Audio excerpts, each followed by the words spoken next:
Bismillahirrahmanirrahim. Assalamu alaikum. Welcome to NEWSROOM. I'm your host, Khalid. But today is the 12th of July 2023. There are the stories that we'll be discussing during the course of the show, and we have lots to discuss with you. We'll begin with the latest situation as far as the floods are concerned and the situation in Pakistan. The NDMA has reported the deaths of at least 86 people since the 25th of June during the ongoing monsoon rains across Pakistan that has resulted in the loss of life and property. The NDMA is being quite proactive as far as helping those in need and those in the low-lying areas are concerned. We will be talking more about the measures that need to be taken, the measures that have been taken, and what needs to be the long-term strategy of the government. Our second story, ladies and gentlemen, concerns the IMF Executive Board meeting concerning the standby arrangement of $3 billion US.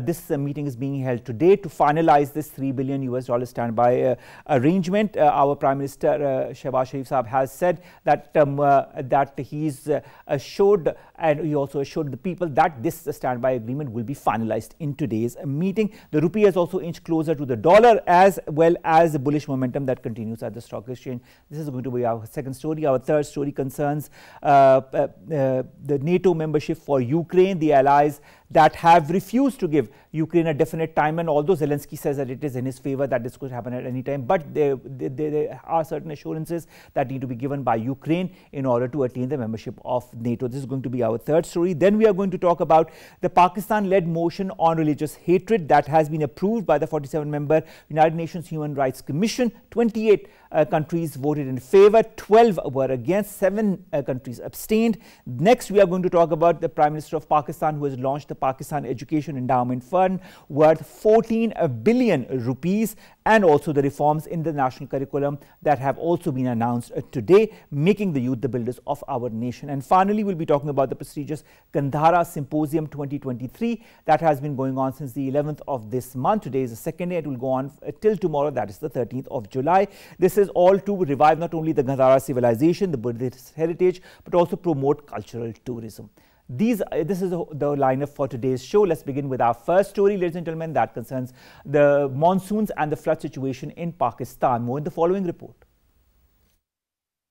Pakistan is one of the countries that's going to be most affected by global climate change, as the country is gripped by recurring climate extremes. Highlighting extent of climate change, scorching, drought-aggravating heat waves struck the country, followed by a combination of heavy rainfall and fierce winds. The National Disaster Management Authority reported the death of at least 86 people since the 25th of June during the ongoing monsoon rains across Pakistan, resulting in a loss of lives and property. Punjab has been the most impacted province with 52 casualties, followed by Khyber Pakhtunkhwa with 20 deaths. Balochistan reported 6 deaths, Sindh recorded 5, and 3 fatalities occurred in Azad, Jammu and Kashmir. The Pakistan Met Department has forecast more monsoon rains in different parts of the country from the 13th to the 17th of July with occasional gaps. Riverine areas in Punjab continue to face the threat of rising water levels in rivers, as the Provincial Disaster Management Authority issued a high alert after India released more water into the Sutlej River. Under the Indus Waters Treaty, India is liable to share data related to flood, and water is supposed to be used by Pakistan as its share under the treaty, but it's showing disregard to the treaty. Coordinated preparedness and proactive responses could save lives, and the government is committed to making foolproof arrangements to deal with the possible flood situation. Now we've been joined in the studios by Dr. Ejaz Ahmad. Dr. Saab, thank you very much to have joined us. Dr. Saab, the NDMA has talked about the 86 deaths that have occurred since the 25th of June when the pre-monsoon season began in the country. In your point of view, what arrangements have been made by the NDMA and what needs to be further done in order to tackle the situation adequately? I think over a period of time, now our institutions have actually matured enough that they have started taking actions, in a sense that the early warning systems are being issued on regular basis, timely manner. Even we noticed during the cyclone in the coastal area, there was no casualty, and it was because of the preparatory, work that NDMA, PDMAs, and all the local government they have done. So similarly, I think during this monsoon season, NDMA and other associated organizations and departments, they are actually issuing these warnings early warnings at a very regular on a regular basis. And I think that's very important. That is, I think, the one of the major factor which actually results in either the death, or you can save the lives because of the early warning system. People have, I mean, like there are trainings which like PDMA and DMA they often offer, so people know a little bit how to like escape and in case of emergency. And that, I think that timely information is extremely important, pertinent, especially in days of pre-floods and pre-monsoons and monsoon seasons in countries such as Pakistan. Dr. Pervaiz Amir, flood expert, joins us online. Dr. Saab, thank you very much to have joined us. The Pakistan Met Department, Dr. Saab, forecasts more rain between the 13th and the 17th of this month. Do you feel, if you compare whatever has happened this year so far compared to last year, do you feel this year the monsoon is going to be more aggressive or less aggressive than 2022?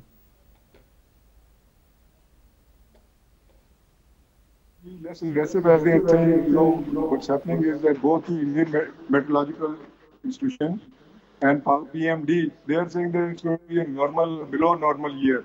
But what we're seeing is that wherever the rain is falling, I mean, it's breaking all sorts of records, as well as the temperature. All worldwide temperatures, July, those records have been broken. So I think it's a bit too early to say that we will have another year just like the one we had last year, 2022. But let's keep our fingers crossed and hope that it doesn't come into a nightmare situation which we saw last year. Dr. Saab, what is the monsoon pattern in your point of view compared to last year? I think we are just in the early part. If you see last year, it was more into the August. I mean, we got most of the rains towards the later part. And I mean, this side of Pakistan, I mean, which is Satluj, and if you took Ravi, they were not the ones which were most affected. It was mostly on the Indus, where we got a lot of hue and cry was on Indus, and most of the rainfall was within Sindh itself. What you saw in Sir and those other areas you saw in Karachi, I mean, it was localized. We had gotten about several times more rainfall than normal, both in Balochistan as well as for Sindh. And this year, I mean, while we don't get that much rainfall in Sindh, we are definitely seeing what's happening in India, what's happening elsewhere in the world. If you look at New York, the situation in New York is terrible.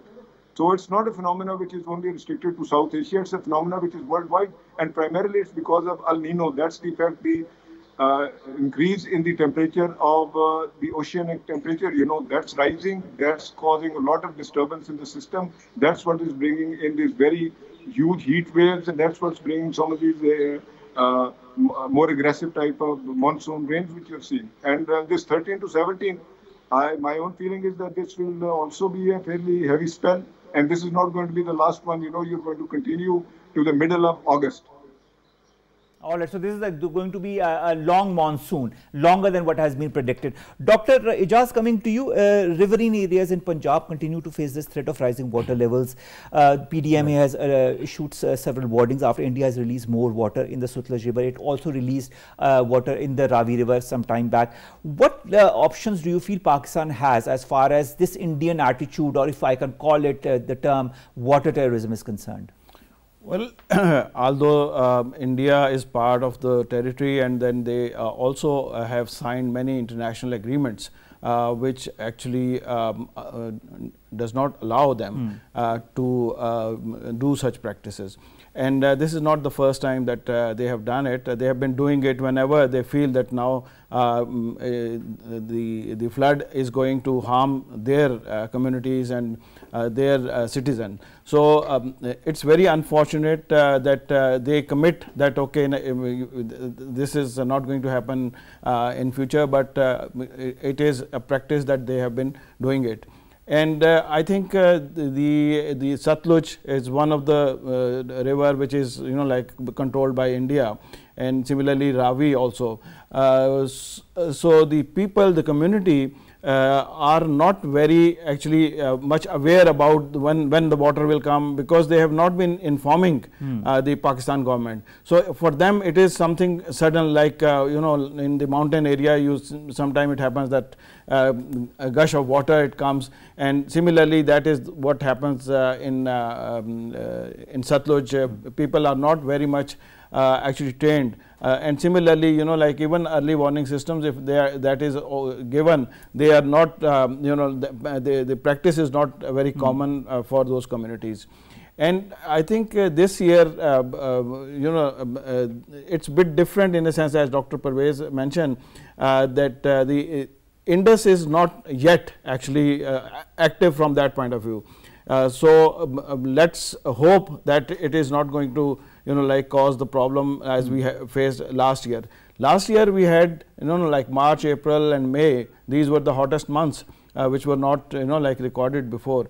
And this year it was opposite. We had cold weather during May, even June was, I mean, like the average temperature was not that high, and early monsoon. Normally monsoon used to start from 15th of July.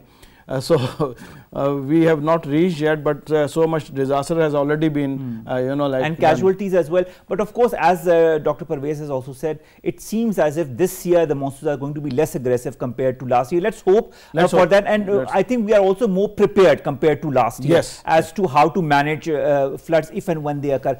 Dr. Pervaiz, Amir, let's come to you. The Met Office has warned of urban flooding in low-lying areas of major cities. In your point of view, how can urban flooding be prevented? Can you repeat yourself, sir? What was the last word you were saying?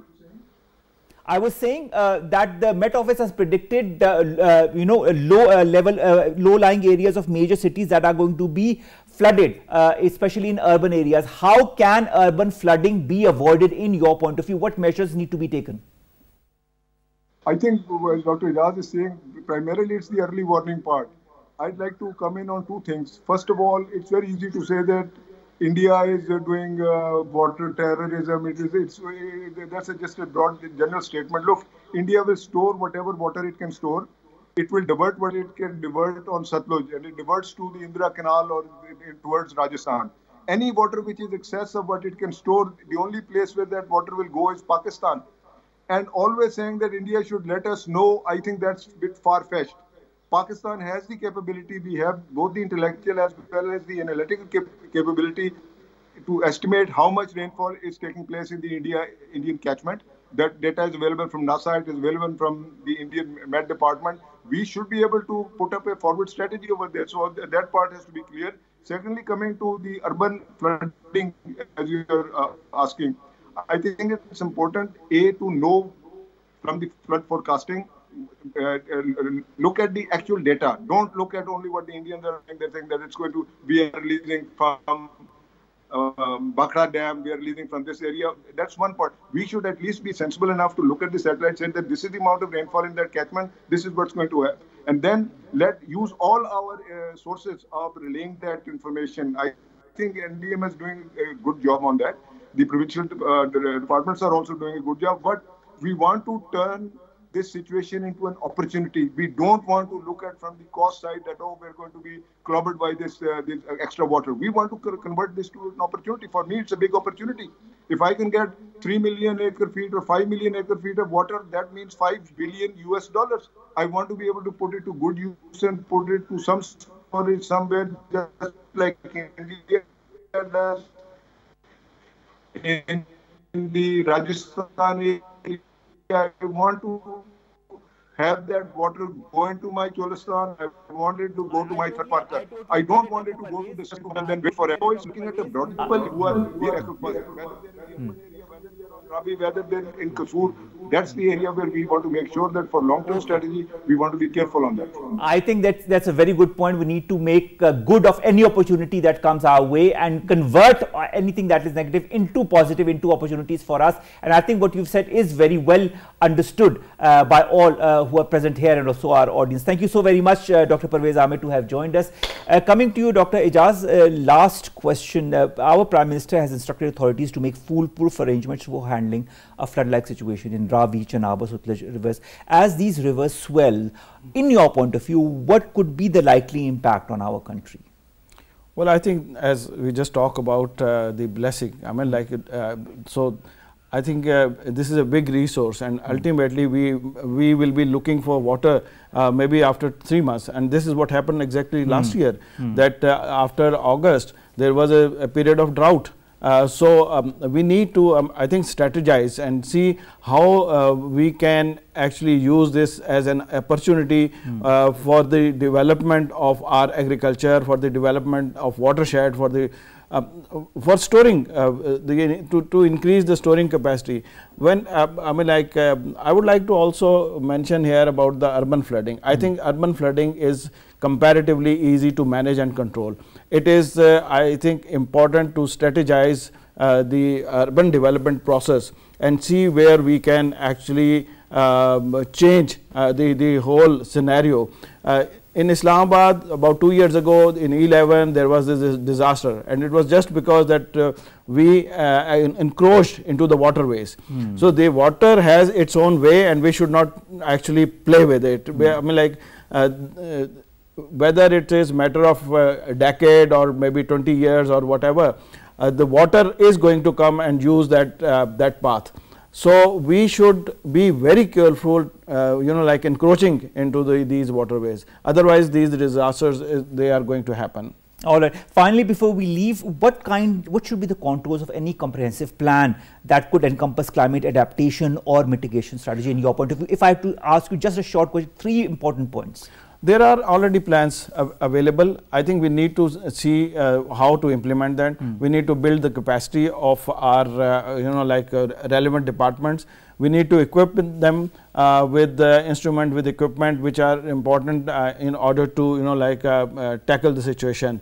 And then resources. The financial resources which are required should be allocated. So these are very important aspects. Unless we, focus on the capacity, on the equipment and on the finances, we are going to talk every year, and the damage will happen. So we need to be more proactive. This is what you're trying to say. Yeah. Thank you so very much, Dr. Ejaz Ahmad, environmentalist. Thank you. Have joined us in the studio to talk about Pakistan's current situation as far as the monsoons and the floods are concerned, and the rivers that are swelling up as well. Let's come to our second story, ladies and gentlemen, that concerns the $3 billion standby arrangement that the IMF has agreed upon with Pakistan on the 30th of June. Now, a meeting of the IMF Executive Board is going on as we speak, which is going to finalize this $3 billion standby arrangement. At the same time, there are a lot of positive indices that is also being seen in the stock market, whether it be the rupee that is inching higher against US dollar, whether it be the bullish momentum that continues in Pakistan Stock Exchange, or whether it be the effects of the standby arrangement of this IMF deal with Pakistan that are also reaping its dividends as far as Pakistan's current economic situation is concerned. The IMF's executive board, as we have told you, is holding a crucial vote on whether to approve short-term a $3 billion loan program for Pakistan, and our Prime Minister has assured today again to Pakistan that this will be finalized. Dr. Aqdas Afzal, senior economist, joins us online. Dr. Aqdas, thank you very much to have joined us. Dr. Aqdas, this $3 billion standby arrangement for the IMF, for which the finalization meeting is going on as we speak. Speaking of this meeting, or speaking of this SBA, what are the key considerations that the IMF board has vis-a-vis this $3 billion SBA agreement? Thank you very much for having me on the show.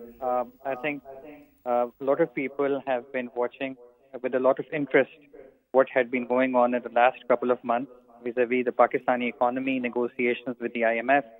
And I think we're all very relieved and happy to see that the IMF is not only going to approve a standby arrangement for the Pakistani economy, but that the friends of Pakistan are also now chipping in with the latest news coming from the finance minister via Twitter that the United Arab Emirates has also deposited $1 billion with the State Bank of Pakistan. And so this comes at the very heels of $2 billion that were deposited by the Kingdom of Saudi Arabia with the State Bank just yesterday. So I think the key sticking points, if I would just like to take you back very quickly, were a few of them. I think the number one issue between the Pakistani, the Ministry of Finance and the IMF had to do with the target of the primary deficit. And I think one was that, and then the market determination of the exchange rate,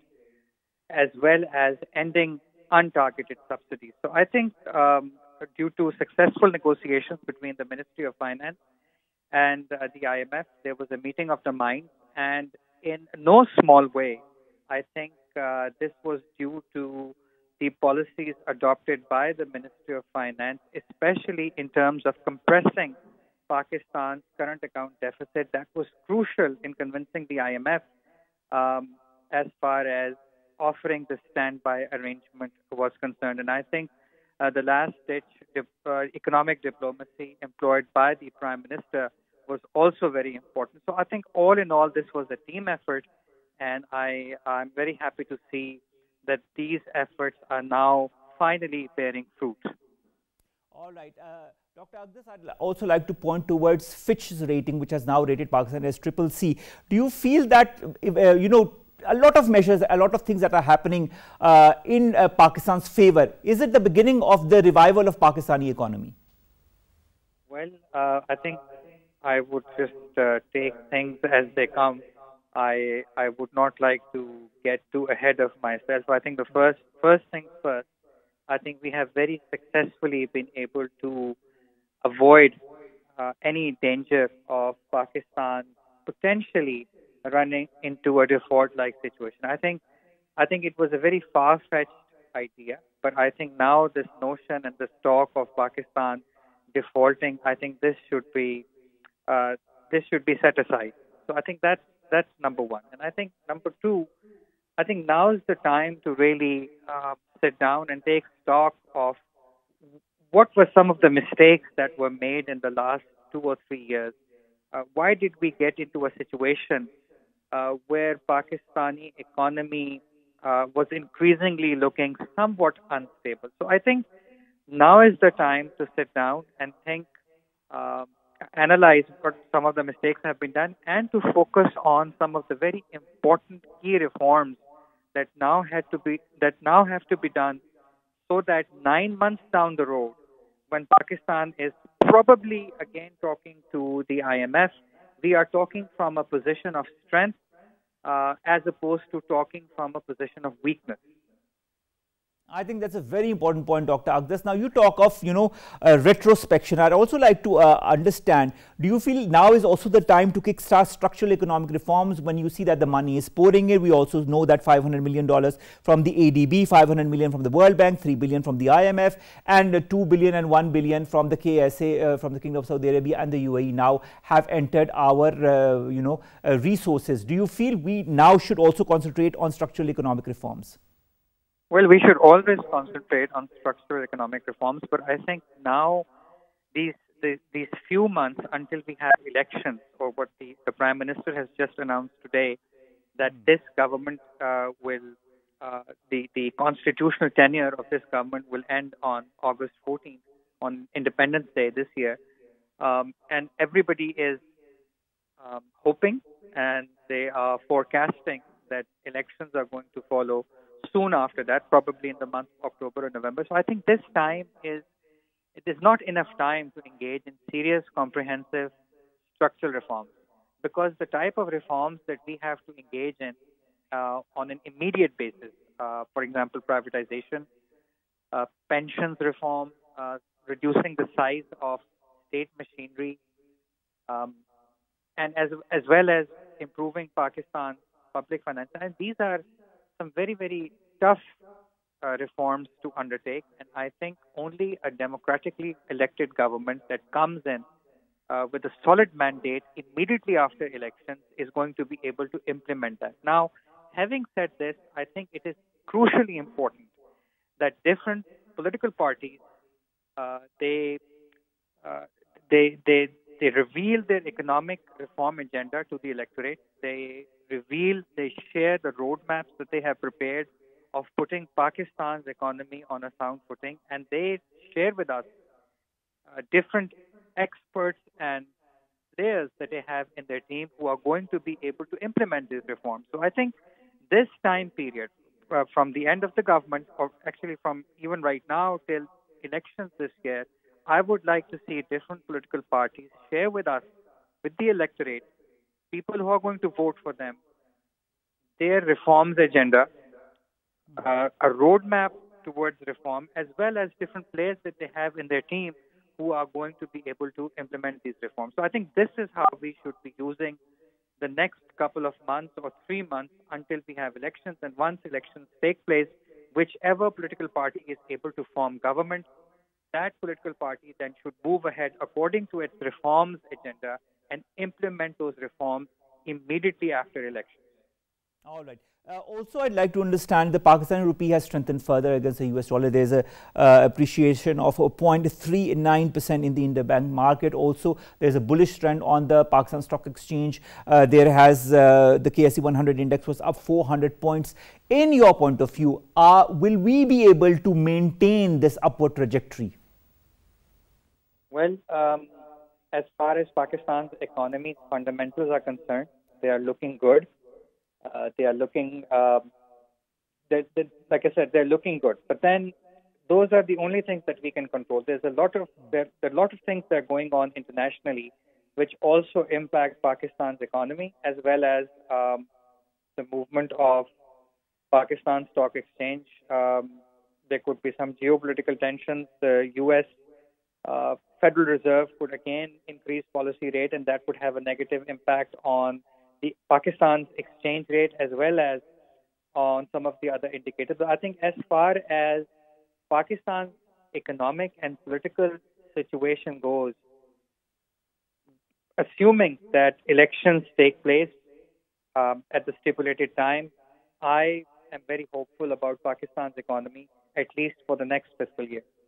All right. Thank you very much, Dr. Aqdas. Afzal, leading economist, joining us and talking to us about this strengthening of Pakistan's economic outlook that is being seen, whether it be in the form of this soon-to-be finalized SBA $3 billion agreement, or the strengthening of the rupee vis-a-vis the dollar, or the bullish trend that is going on in Pakistan's stock exchange. Let's hope this continues. Let's come to our next story, and that concerns NATO and Ukraine. Now, the NATO Vilnius summit has come a day after Turkey drops its opposition to Sweden joining the military alliance. In a communique, NATO recognized the need to move faster, but it said it will not be drawn in a time frame. That is, it not give a definite time frame as to when Ukraine will be joining NATO. Also, Mr. Zelensky earlier had said that there seemed to be no readiness to invite Ukraine to NATO or make it a member. So, a lot of questions whether Ukraine will enter NATO or not, or if it does, when will it enter NATO. Syed Mohammad Ali, Dr. Syed Mohammad Ali, expert in international relations, joins us online. Ali, thank you very much to have joined us. A long time, no interaction, but nevertheless, it's better late than never. NATO states say that Ukraine can join the military alliance when allies agree and conditions are met with. Which are the conditions that need to be met with by Ukraine? Oh, we have some technical issue with Dr. Syed Mohammad Ali, expert in national affairs, who was joining us, but unfortunately the line has been dropped. We are trying to reconnect with Dr. Syed Mohammad Ali. In the meantime, let's talk a little bit more about this NATO and Ukraine relationship, and when and whether Ukraine is going to enter NATO. Although Jens Stoltenberg says that the relationship of Ukraine with NATO is very strong. The NATO chief has told reporters in Lithuania that Ukraine is now closer to NATO than ever before. But Zelensky says a window of opportunity is also being left to bargain Ukraine's membership in NATO in negotiations with Russia. Now, the alliance, that is NATO, had recognized Ukraine's army was increasingly interoperable and more politically integrated with the NATO forces. Dr. Syed Mohammad Ali, thank you very much to have joined us back again. What are the conditions that need to be met with by Ukraine in order to join NATO? Hello, I'm sorry, this is, you wanna, am I live? Yes, you are live, Dr. Syed Mohammad Ali, you are live and you are on air. I was asking you the question. Yeah, the line is really going in and out. Can you hear us? Hello? Yes, can you hear us, Dr. Syed? Okay, so there seems to be, of course, some kind of an issue. We cannot get hold of Dr. Syed Mohammad Ali, who's joining us from the United States.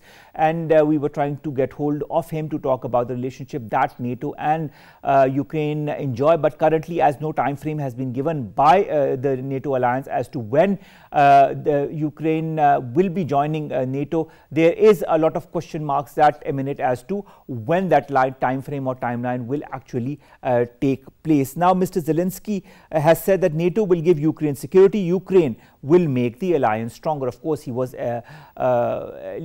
talking to the fact that NATO and Ukraine have a healthy relationship, and that relationship can become even stronger once Ukraine joins the NATO alliance. Mr. Zelensky had also presented a battle flag from the destroyed city of Bakhmut, which was, of course, the site of the longest and the bloodiest battle in this conflict. Now, the United Kingdom and global allies are all set to unveil a new long-term security assurance on the final day of the alliance summit in Lithuania. But Zelensky's NATO Secretary General Stoltenberg says that the biggest risk linked to the war in Ukraine would be a military victory of Russian President Vladimir Putin. Dr. Ali, can you hear us properly? Yes, this is better. I'm so sorry. Yes. It's all right. It's all right. You know, technical glitches can happen anytime, anywhere. This said, what in your point of view are the assurances that Ukraine needs to give to NATO in order to have the agreement of all the NATO allies for it to join the organization?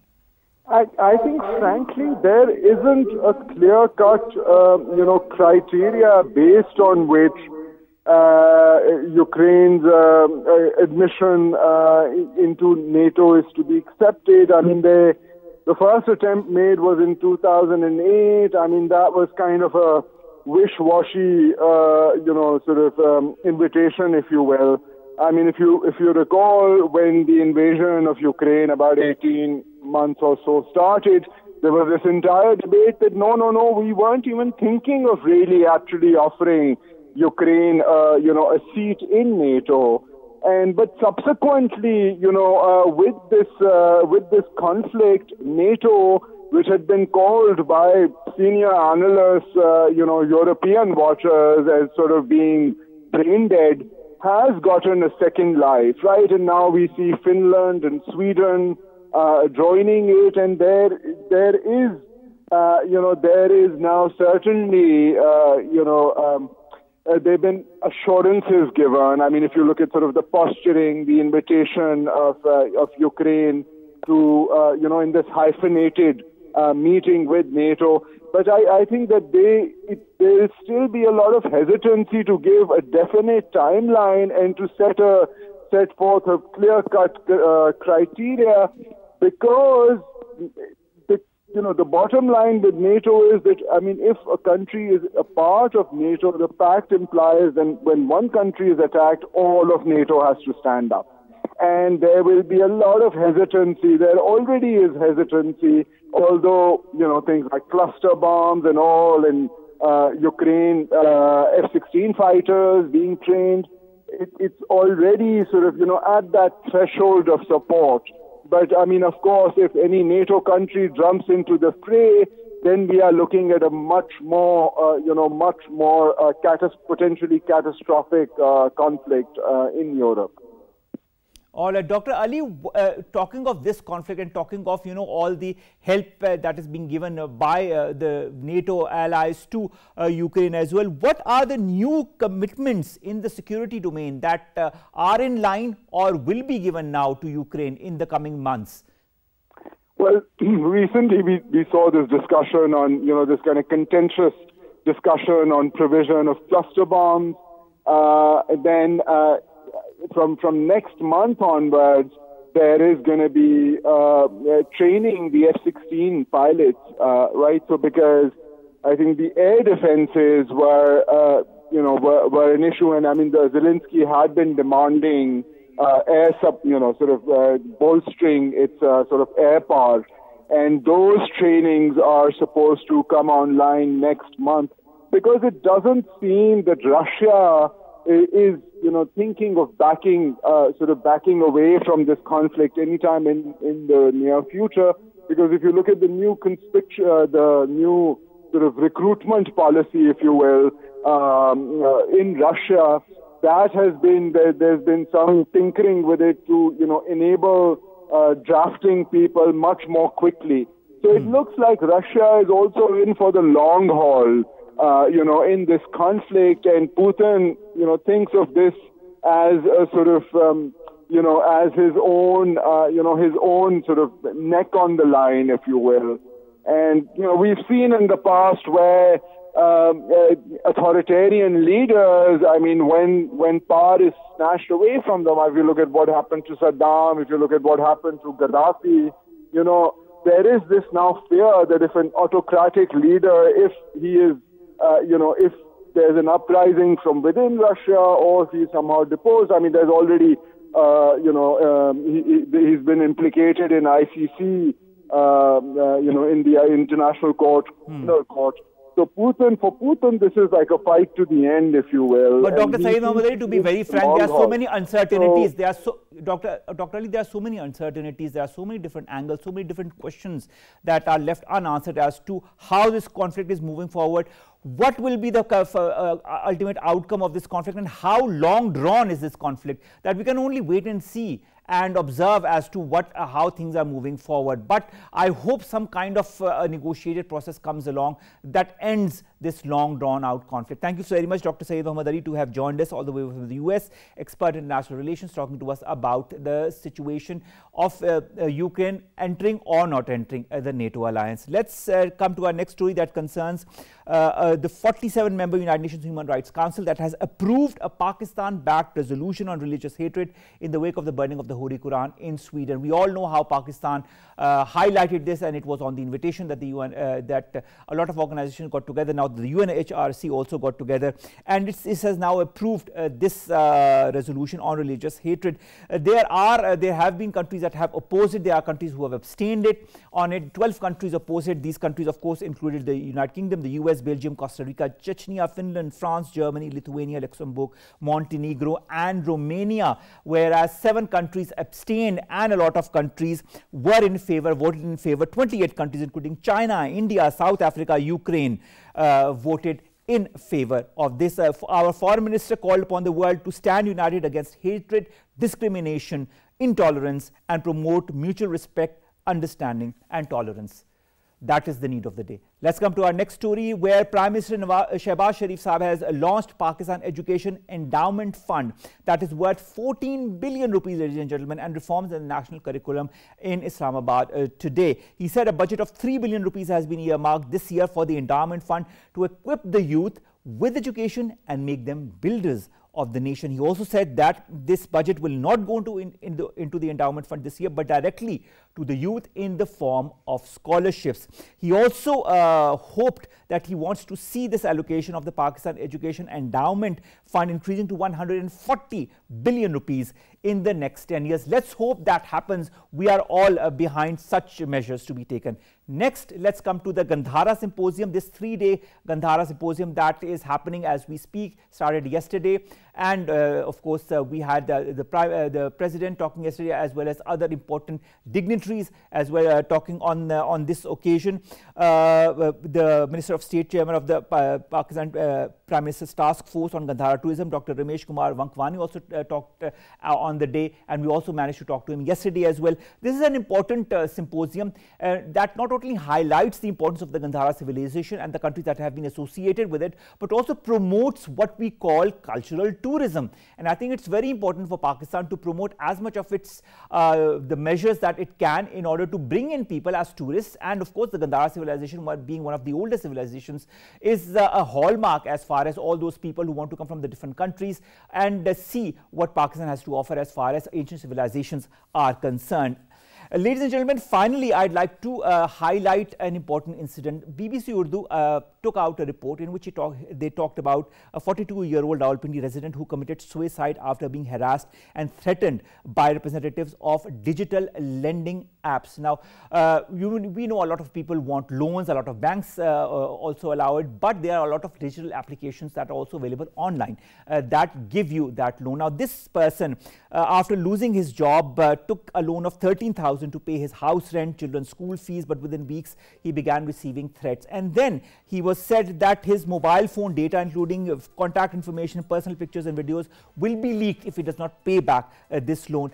After being subjected to these threats, this blackmail by these apps, the man committed suicide. This brings to us a very important question. How important is it for the government to look into this, for the State Bank to look into this as well, and to evolve a mechanism so that incidences such as these do not happen again, so that all those digital applications who are trying to threaten people can also come to a stop?